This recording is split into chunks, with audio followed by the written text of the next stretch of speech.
firewall feature to block countries has been improved. Blocking traffic from specific countries is available in menu Firewall, Block Country.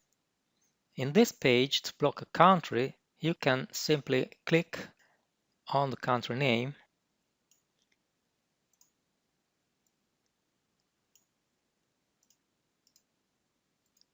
and click OK. Now the countries that have been blocked are visible at the top of the list. All the other countries are listed in alphabetical order. Remember that when you have added or removed countries from this list, the firewall has to be restarted.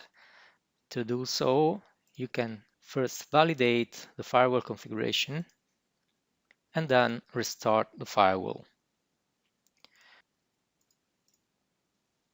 The list of IP addresses in each country may vary frequently, and therefore the protector is configured to automatically update this list once a week.